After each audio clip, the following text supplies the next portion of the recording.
The ignorant person may say, "How can you get anything merely by wanting it?" I say that through concentration you can get anything you want. Every desire can be gratified, but whether it is will depend upon you concentrating to have that desire fulfilled. Merely wishing for something will not bring it. Wishing you had something shows a weakness and not a belief that you will really get it. So never merely wish, as we are not living in a fairy age. You use up just as much brain force in vain imaginings as you do when you think of something worthwhile. Be careful of your desires. Make a mental picture of what you want and set your will to this until it materializes. Never allow yourself to drift without helm or rudder. Know what you want to do and strive with all your might to do it, and you will succeed. Feel that you can accomplish anything you undertake. Many undertake to do things, but feel when they start they are going to fail, and they usually do. I will give an illustration. A man goes to a store for an article. The clerk says, "I'm sorry, we do not have it." But the man that is determined to get that thing inquires if he does not know where he can get it. Again receiving an unsatisfactory answer, the determined buyer consults the manager, and finally he finds where the article can be bought. That is the whole secret of concentrating on getting what you want. And remember, your soul is a center of all power, and you can accomplish what you will to. "I'll find a way or make one" is the spirit that wins. I know a man that is now head of a large bank. He started there as a messenger boy. His father had a button made for him with a P on it and put it on his coat. He said, "Son, that P is a reminder that someday you are to be the president of your bank. I want you to keep this thought in your mind. Every day do something that will put you nearer your goal." Each night after supper he would say, "Son, what did you do today?" In this way the thought was always kept in mind. He concentrated on becoming president of that bank, and he did. His father told him never to tell anyone what the P stood for. A good deal of fun was made of it by his associates, and they tried to find out what it stood for, but they never did until he was made president, and then he told the secret. Don't waste your mental powers in wishes. Don't dissipate your energies by trying to satisfy every whim. Concentrate on doing something really worthwhile. The man that sticks to something is not the man that fails. Power to him who power exerts. Emerson. Success today depends largely on concentrating on the interior law of force.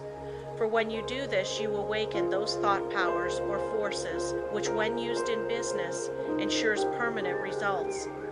Until you are able to do this, you have not reached your limit in the use of your forces. This great universe is interwoven with myriads of forces. You make your own place, and whether it is important depends upon you.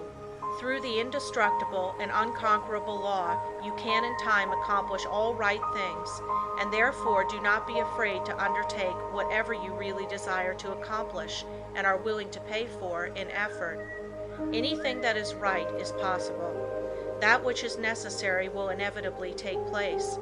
If something is right, it is your duty to do it, though the whole world thinks it to be wrong. God and one are always a majority. Or in plain words, that omnipotent interior law which is God, and the organism that represents you, is able to conquer the whole world if your cause is absolutely just. Don't say, "I wish I was a great man." You can do anything that is proper and you want to do. Just say, "You can, you will, you must." Just realize this and the rest is easy. You have the latent faculties and forces to subdue anything that tries to interfere with your plans. Let the troubles and responsibilities of life come thick and fast. I am ready for them. My soul is unconquerable. I represent the infinite law of force, or of all power. This God within is my all-sufficient strength and ever-present help in time of trouble. The more difficulties, the greater its triumphs through me. The harder my trials, the faster I go in the development of my inherent strength. Let all else fail me. This interior reliance is all sufficient. The right must prevail. I demand wisdom and power to know and follow the right. My higher self is all wise. I now draw nearer to it. Lesson 4. Concentration, the silent force that produces results in all business. I want you first to realize how powerful thought is. A thought of fear has turned a person's hair gray in a night. A prisoner condemned to die was told that if he would consent to an experiment and live through it, he would be freed. He consented. They wanted to see how much blood a person could lose and still live. They arranged that blood would apparently drop from a cut made in his leg. The cut made was very slight, from which practically no blood escaped. The room was darkened, and the prisoner thought the dropping he heard was really coming from his leg. The next morning, he was dead through mental fear. The two above illustrations will give you a little idea of the power of thought.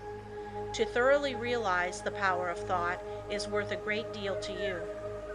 Through concentrated thought power, you can make yourself whatever you please. By thought, you can greatly increase your efficiency and strength.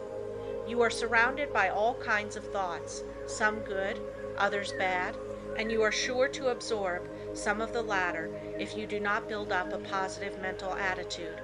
If you will study the needless moods of anxiety, worry, despondency, discouragement, and others that are the result of uncontrolled thoughts, you will realize how important the control of your thoughts are. Your thoughts make you what you are.